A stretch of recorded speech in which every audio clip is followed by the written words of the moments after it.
Hello and welcome to an online section of CIS5. I'm Tim Pryor, I'm your instructor for this course here. Just wanted to say hi and welcome you as you're taking the next step into an awesome realm that I'd like to call programming. Now, before you begin, I want to just outline some things that you'll need to be aware of. First and foremost, you are learning a different language, and so all of the same rules and principles of that apply. It's not something that is just theory that you can sit back and just absorb and listen and never do anything with it. You'll need to participate, and once you learn the material, you'll have to exercise as well. So this will require some dedication into practicing. So it's not something that you can just take in and put down and never do anything with.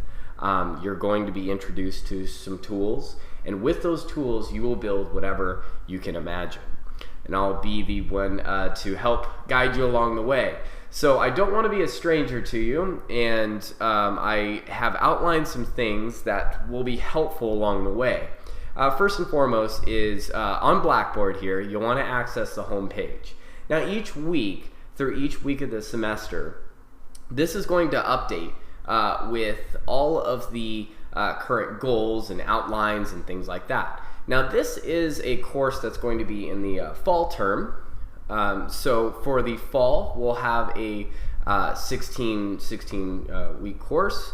If this is going to be showcased in a condensed course, you'll have either a winter or a summer session. They do also run this class during those sessions.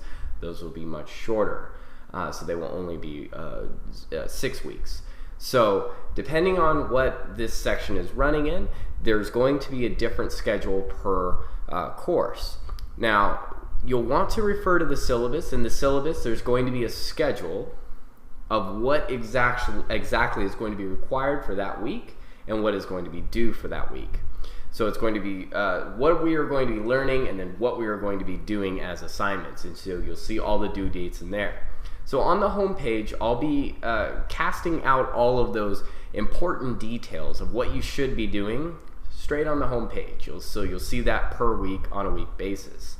All of the master content, though, will be located in the syllabus, and you'll want to read that syllabus so that you have a good understanding of all the course policies. If you need any additional resources, you'll of course want to reach out to all of the links that I have in the syllabus if you need any additional assistance or anything like that. You'll also want to contact me via email as well too, so that way I can be very accommodating and we can figure out whatever needs to be done.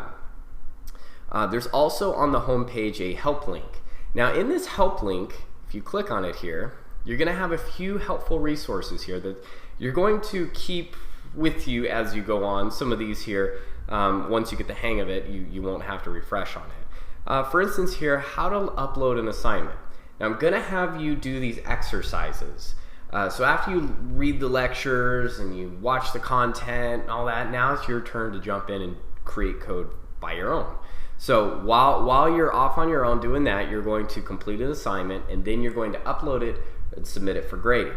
You'll want to go through this guide here on how to actually submit it, and it's pretty easy. You'll just click on the assignment and then it's going to take you to a separate page, and from there you can actually upload it. Now there's a whole section in here on how to do that, and there's a video on how to do that as well. It's pretty particular, so you'll want to follow through with this guide and video just so that way you're doing it correctly. There's also a Blackboard help for students. Some of you, this may be your first time ever using Blackboard. If you're unfamiliar with it, there is a link in here where you can get some extra resources that will answer that question. You can also reach out to me as well too. If it's not something you can solve on your own, feel free to reach out to me. But please read these first just before hitting that button. There's also a thing here called a C++ style guide. This is going to be something that you're going to keep with you through the entire course. There's a link, it's an external link. This is going to warn you that this is an external link. So you'll click on this here and you can go through and see the style guide into the way that you should be creating code. Now you're going to find that in programming people are picky, And just as they are in spoken language or written language, I mean, if you've ever taken any English courses or other language courses, you'll know that people can be pretty picky about these. Same thing goes with code. What we want to do is we want to have code be compatible not only between machines, but between us humans as well too. There's a lot of collaboration that goes on with programming. And so with those collaboration projects, we want to all agree on a way that this language should be written. So that way, if somebody has to come in and work on top of your code, they can pick up right where you leave off and continue on from there. So it's really about standardization and setting you into an industry with a set of expectations. So you can expect that code will be written in a certain way, and you will be writing it in a certain way as well, and everything meshes really nice. So there's a style guide here that I'll probably reference once or twice during some of the lectures, and that's where you can find a little bit more info as an external link. So again, back to the home page for week 1 here. What I'm going to have you do first and foremost is get the course textbook. Now, for currently right now, the 9th edition is being offered. So the 9th edition and 8th edition will both work for this course. Now, this is a subject that is decades old, and it's a little different sometimes how the modern application is presented, but it's the same content. So the textbooks really aren't changing very much. They may move something around a little bit or whatever have you. Currently right now, the 8th and 9th edition, they're pretty identical. You're not going to be missing something between them. So the 8th or 9th edition will work for this course. So I have links here where you can purchase that textbook. It is a little pricey, but let me tell you this, is that this textbook is a good book. The course would not require it if it was not a good book, and it also does go towards other courses as well too. So if you continue on the programming track, this book will come with you for another course as well. So plus it's a very, very, very good book to reference later on as well. It's pretty much a how-to on all the basics. So you want to keep this around here. So both 8th and 9th edition will work. You do not need the access code. So don't worry about the access code. You don't need it. Just get the book. It can either be a rented, an owned copy, or a loose leaf. Doesn't matter. Just get the text.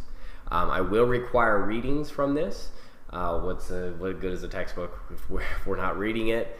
And we'll be exercising some of the content as well as all the assignments that I've picked and handwritten for you. So those will be injected through the assignments portion. I'm going to have you read the syllabus located on the navigation pane. I've already called this out earlier. You'll want to go through this thing. It will contain the schedule of events of what's going to be assigned, what's going to be due when, what are we supposed to be doing. Again, I'm going to call that out on the home page on a week-per-week basis as well too. The next thing I'm going to have you do as an intro, and this is very important for me, and the reason why is because we have a lot of people that are waitlisted for these classes, these intro classes, and we want to make sure that all the people that are taking these courses are the people that are actually going to participate and move forward, and that, you know, maybe just didn't register for this class because it was open and then forget about it, have intentions set elsewhere. We end up dropping these halfway through the course. We want to catch this stuff immediately. So what I'm going to do is I'm going to require that you post an intro attendance thread. Now this can be done easily by going to the discussion board, and you're going to click this initial check-in here, and you'll create a thread, and you'll just name this hello, or whatever you want to put, and you'll have a portion here, an example, that you can cite, just so that I know that you are here, you're actively participating, and you can access all of these resources, which is the email. You understand the policies. Let me know that everything is a go and you are good to go.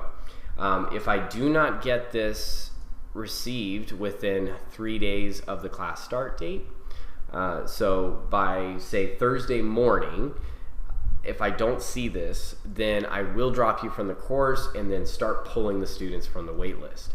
I want to make sure that everybody is here. So please, if you're on a schedule that only affords you weekends, I hope you check in the first day or send me an email. I'm going to try to be as lenient as possible with the first couple of days. Please just send me a message if there's any complications. I don't want to have other students miss out on an opportunity. So post an intro thread in the discussion board, just that you understand you are here, and then I'll go ahead and continue on from there. You're going to access the lecture 1. All lectures will be underneath the lectures pane here.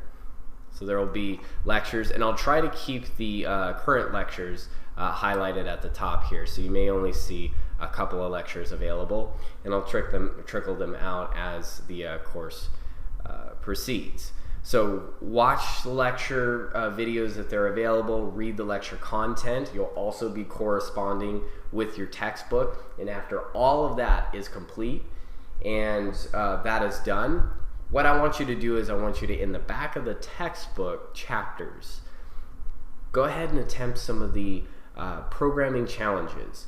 So at the end of each chapter, there's a series of shaded pages. There'll be a different color than the other textbook pages.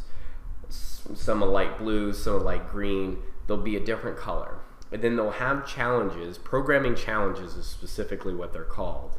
I would say attempt a couple of these just for practice before attempting the assignment. And if you get these to where you can complete and see the visual, feedback on the screen, I would say that you're ready. Then you can come over to the assignments. Now right now you can see that there's an assignment 1 that's available, and each one will pop up new each week, and there'll only be a couple that you'll only see visible what is supposed to be worked on at the current time here.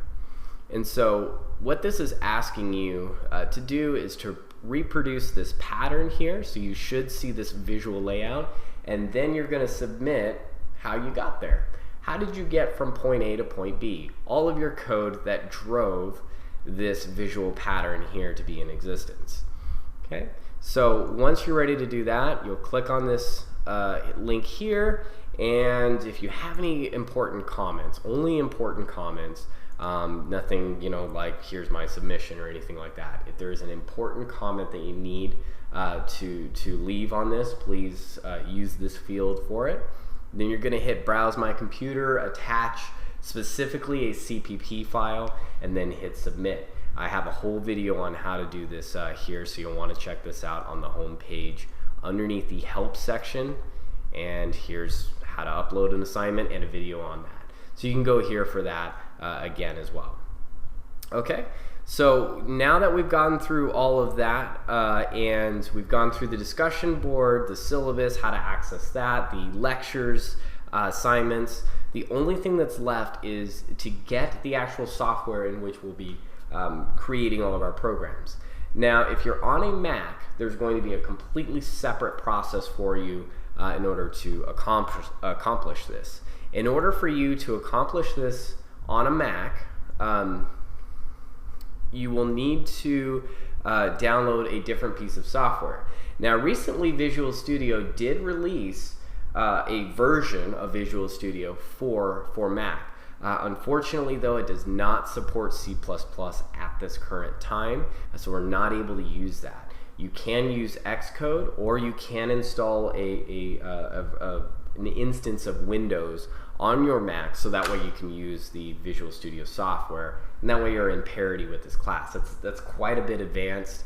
So you can use Xcode in place of Visual Studio, which is just another software. It's offered free by Apple. You can download it, and there's a whole process on getting that through. Now, this course is designed around a Windows style computer. I personally use both Mac and Windows in my professional development in the game development field. You can use either or as well with this course. I don't have a preference on what compiler you use to produce your code. And again, too, if a lot of these terms are just kind of jumbling on you, I want you to go through the lectures first. You can come back to this as a Mac user to better understand this. Also, feel free to give me an email and I can help walk you through the intro to this process. But all of that information is going to be right here on getting the actual software. Now, if you're a Windows user, it's going to be extremely easy for you to just jump right in. What you'll want to do is you'll want to go to visualstudio.com and you're going to download a package here. Visual Studio IDE is what you're going to be downloading, and specifically the version of this development environment is Community 2017. This will be the free version you'll be downloading. I don't think at this point in time I have to instruct you on how to download the software, install it. I'm pretty sure that you guys can jump in, so I won't, go through that and drag your face through the mud on that. But you'll be wanting Community 2017. So once you download and install that software, we're ready to rock. And from there, the lectures will walk you through the next steps. So thank you for letting me get all of that out here, and that's usually what happens in the face-to-face classes is we just go over this portion here. So I wanted to make sure that I had a chance to just say hi to you guys. And again, too, if anything is unclear, you can send me an email. There's also this resource as well, too. I have on the discussion board, you can post a general thread. You can post a general thread about a general question related to the course content. If you have a question about an assignment, too, you can post a question there. The only thing that I ask with the assignments questions portion is I don't want you guys uploading your code. Unfortunately, you can see where it can present some issues where integrity is maybe not maintained. So what I don't want is I don't want you posting your solutions to current assignments. If you have small pieces that you're working on that you need help with, and you'd like to ask the entire body of class, this is very public, so you can post things here asking questions, instruction directions. Do you mean this by this instruction? So if you're looking for clarity on an instruction, these are perfect to post right in the assignment questions here. General questions, again, to anything that would be related to programming or course content, feel free to jump them in here, and you can start a discussion. I will actively be participating in those too. If it's something a little bit more personal and you need to send an email, by all means, you can send me an email to the email in the syllabus, which is timothy.pryor@rccd.edu. I think that covers everything that I wanted to cover here. As you progress through the course, you can see your grades as things are being graded. It usually takes about a week turnaround time to get everything caught up and current. So you can see your scores as they are graded. And if there's any comments regarding what is done, those will also show up once the things that you submit come back with grades on them.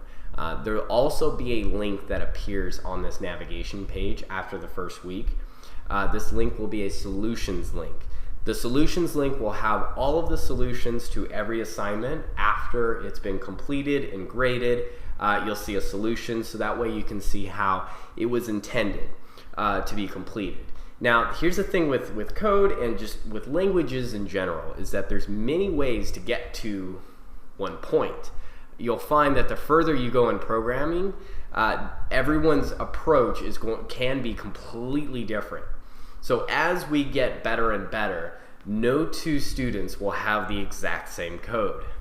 So with this in mind, you're going to find the solutions helpful as, this is the approach, this is maybe the secret ingredient that was to get to that point. You'll find that some people's approaches are maybe a little bit more efficient than others, but for the most part, they'll be relatively unique line for line, but more or less the same meaning, the same context, maybe even the same content altogether, just differently structured here or there.